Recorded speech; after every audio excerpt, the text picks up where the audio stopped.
орталық өлкенің аспанында көгілдір. Хорезмнің аспаны қалай екен?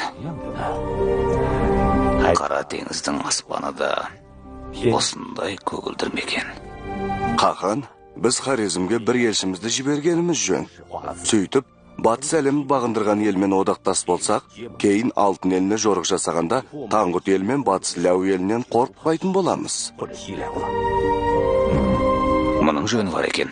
Сахараның аспаны көгілдір болғанмен ол жақта зат жағы тапшы. Сондықтан біз саудагерлерімізді шығарып, орталық өлкеден тартып әкелінген мүліктерді Хорезмге тасып апарып, елімізге қажетті киім-кешек, кездемеге айырбастауымыз керек. Қахан. Көрдің бе? Мен оның ақыл-амалы, менің күш-қуаты 10 мың жасақтың күш-қуатынан кем түспейді демеп педім. Мен дереу сауда керуенін Хорезмге жіберіп, батыстағы осы бір ірі елдің сұлтанымен танысам. Сөйтіп оны мен дос болу жағын ойластырам. Сұлтан. Не деген сүйкімсіз атау. Ол неге өзін Хахан деп атамайды екен? Қахан, алдымен Хорезмге елші жіберіп жол ашсақ қайтеді. Олар сұлтаннан хабар әкелген соң сауда керуені жолға шықсын. Оның қажеті жоқ.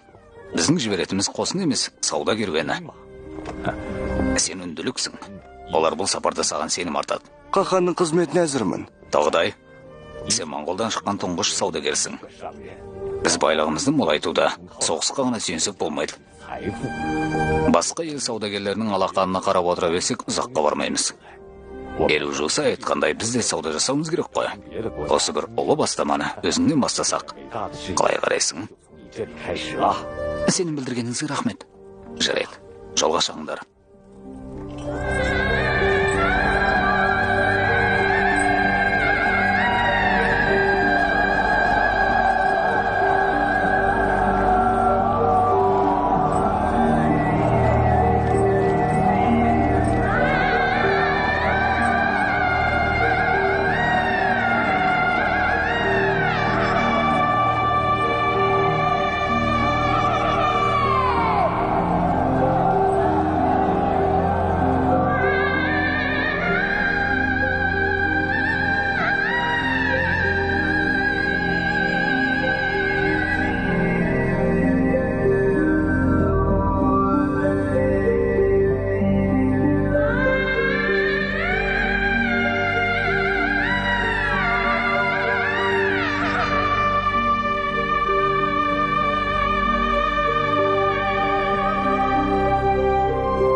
Тоғдай жүзбасы, мұна құм төбелерден өткен соң, отырар қаласына жетеміз. Жаратқан ем. Ақыры сауда жасайтын жерге жеттік ау. Иә.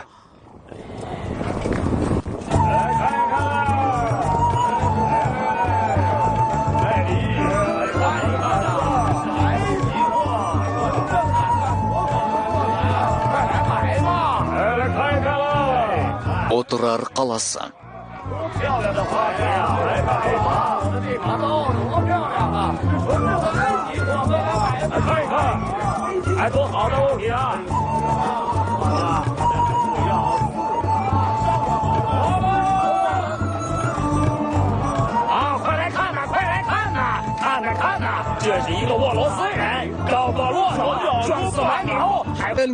Келіңіздер. Мұна пышақты сатып алыңдар. Тезірек, бер келіңдер, бұл орыс өз түйінінде биік өгізден өкішті. Әрі ұста, әрі ағаш шебері. Жер жырталады. Алғашқы бағасы 5 тілді, өте арзан. Ал бағасын көтерем дейтіндерің бар ма? Мен жетеу берем. Мұна мұсылман 7 тілді қалам дейді.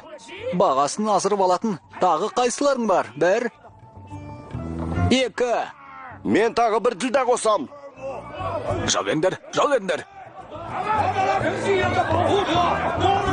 Отырар қаласының қорғаушысы даңқты Қайырхан. Жол беріңдер. Шынды да айтқандай екен. Бұл сонда Хорезмнің сұлтаны ма? Жоқ, ол осы қаланың әміршісі Қайырхан. Қайырхан? Қайыр деген сөз құдірет деген мағынаны білдіреді. Оны білуші ме едің? Жас кезімізде біз ажырамас дос едік. Ол менің дүкеніме жиі келіп тұратын. Шарапты да бірге ішетінбіз. Қазір оның қолында үлкен билік бар. Өйткені ол сұлтанның анасының бауыры. Құр сөз тамақ болмайды. Қызыл тілде сүйек жоқ. Сен не, маған сенбеймісің? Тоқтай тұр. Иналиш, хал жағдайың қалай?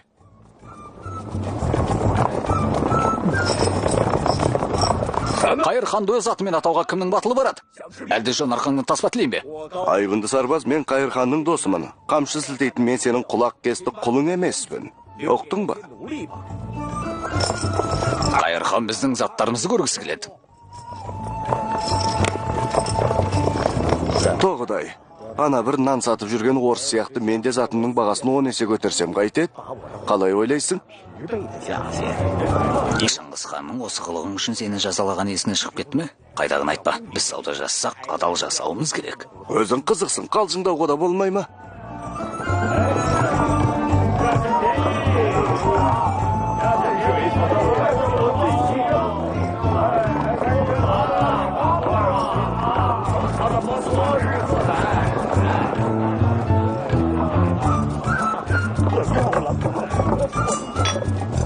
Моңғолдарда да осындай өнері мынадай құнды жақыттар бола ма? Бұлардың көбі Жыжын патшасынан түскен олжа. Бақ, шіркін, таңғаларлық байлық.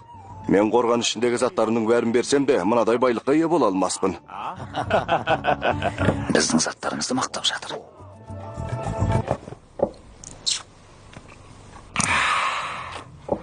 Сен өзің үнділіксің. Моңғол керуеніне қайдан тап болып жүрсің? Бұл мен үшін өте тиімді. Үндістаннан Қытайға дейін алыс, ал Хорезмде салты көп алады. Шыңғыс хан әлемдегі ең ұлы әмірші. Өзін жетік білетін адамдардың бәрі соған қызмет еткісі келеді. Бәрі дерлік. Бірақ оның ұстанған жолы дұрыс емес. Иә, ол барлық діндердің қамқоршысы. Бірақ сұлтан айтады, ислам жолы әлемдегі бірден бір дұрыс жол дейді. Әлемге мұсылмандар билік жүргізуге тиіс дейді. Оқтың ба? Достым, сен батыстағы жеңістеріңнен кейін тым тоқмейісіп кеткен сияқтысың. Бірақ сен моңғолдардың қаншалықты күшті екенін білмейсің ғой. Мен жарты әлемді араладым, бірақ бір нәрсеге анық көзім жетті. Шыңғыс ханды ешкім де жеңе алмайды.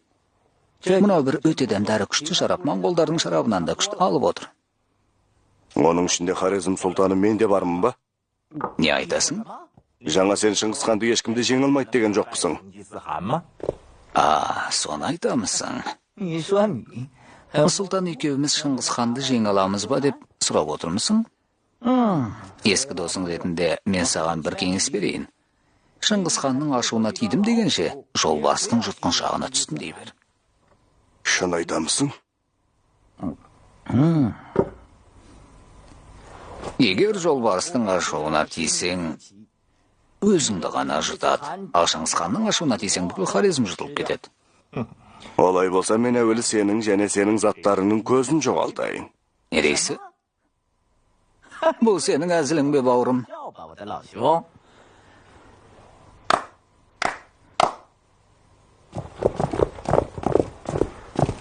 Мұнаны және бүкіл моңғол керуенін ұстаңдар. Мен моңғолдың мына 500-тің ішісін жазаға тартамын. Әкетіңдер. Иналиш, жоқ. Қайырхан, аяй көр мені. Не үшін? Не үшін? Не үшін?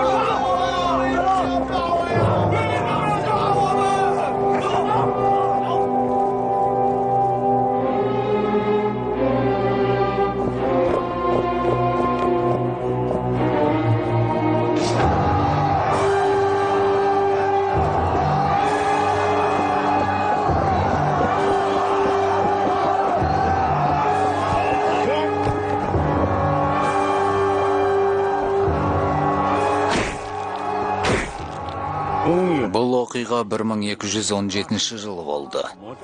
Отырар қаласының әмірі Қайыр ханның бұл әрекеті Хорезм мен Еуропаны адамның түсіне де кірмейтін зұлматқа душар етті. Тіпті қазіргі кездің өзінде де ешкімге жазығы жоқ.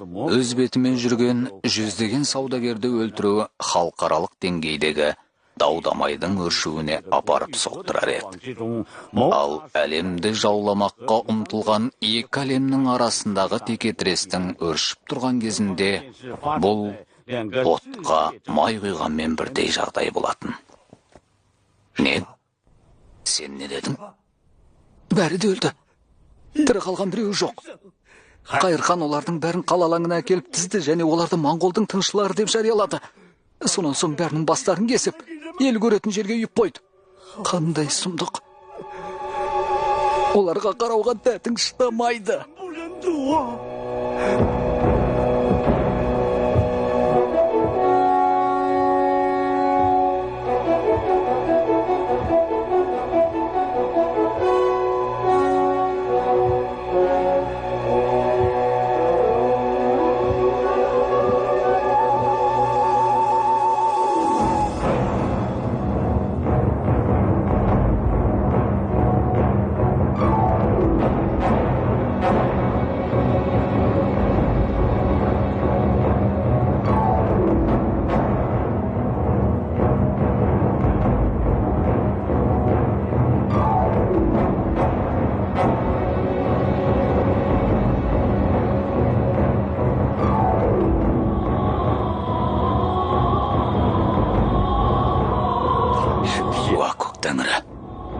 Батынымсыз ағып жатқан ұнан өзені, бар сырын ішінде бүккен бұрқан тау. Осының бәріне сендер куә болыңдар. Хорезм, мына ниеті бұзық опасыз. Бетпе-бет шайқасқа да шықпастан менің 499 саудагерімнің қанын төкті. Көкірегімдегі қайғы қасірет пен ашу ызамды ауыздықтар менде ешқандай дәрмен жоқ. О көк тәңірі, маған олардан кек қайтарар күш қуат бере көр.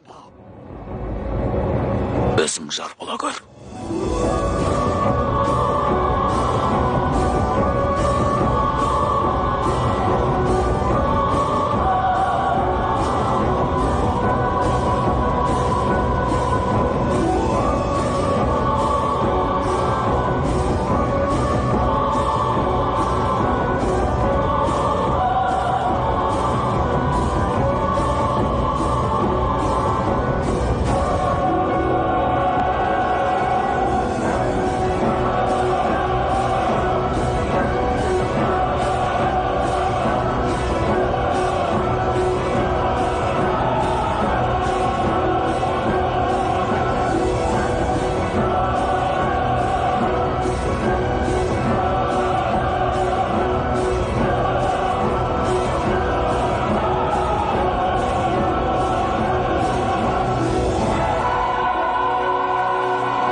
Тәңірге 3 күн 3 түн жалбарынды.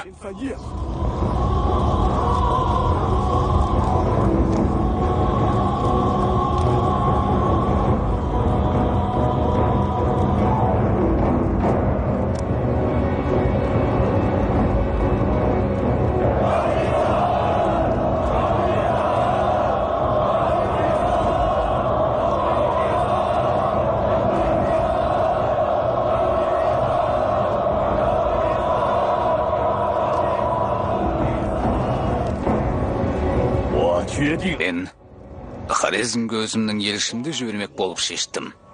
Қанішер Қайырханды қолымызға беруді талап еттім. Егер оның көзі алтын мен күмістен басқаны көрмейтін болса, онда мен оның көзіне ерітілген күміс құям. Қанішерге сөз шығындап қажет жоқ. Енді онымен тек семсердің тілімен ғана сөйлесу керек. Өзіңнің қолыңды Хорезмді жазалауға аттандыр. Сендер қаншама қан төктіңдер. Бірақ күнәсін сезініп, тәубеге келген Хорезм сұлтаны жоқ. Менің бауырларым балаларым, немерелерім, біздің бәрімізде сендер үшін қан төгуге дайынбыз.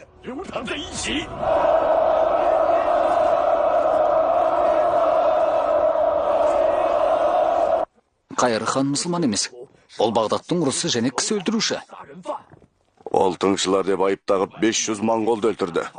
Бұл масқара өлтірік. Ақсақалмен ант етемін. Кез келген есі дұрыс адам ондай ашкөз өтірікшіге қойын бағуды да сен тапсырмайды. Ол Қайыр хан деген атқа отырардың әміршісі болуға лайық емес. Оның ел қорғауға сіңірген еңбегі бар, бірақ бұл жолы ол өте ауыр қылмыс жасады.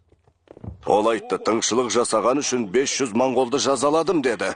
Тіпті олар шынымен монголдың тыңшылары болған күннің өзінде де өлтірердің алдында тергеп жауап алмаушы ма еді? Қайыр хан ешкімге жазық жоқ, 500 саудагерді өлтірді. Өзін өз сыйлайтын бірде-бір ел бұған төзіп отыра алмайды. Біз тез арада адамдарымызды жіберіп, монголдарға болған жайдың мәнісін түсіндіруіміз керек. Неге? Біздің Шыңғысханнан қорқуымыздың қажеті жоқ. Мен Темірмәлік қорқақ емеспін, бірақ себепсіз біреулерді басыну ерлікке жатпайды. Ұлы мәртебелі сұлтан, анаңыз өзіңізді көргісі келеді. Білем. Бүгінге осы да жетер. Қайыр ханға не істейміз, анаммен кездескеннен кейін шешеміз.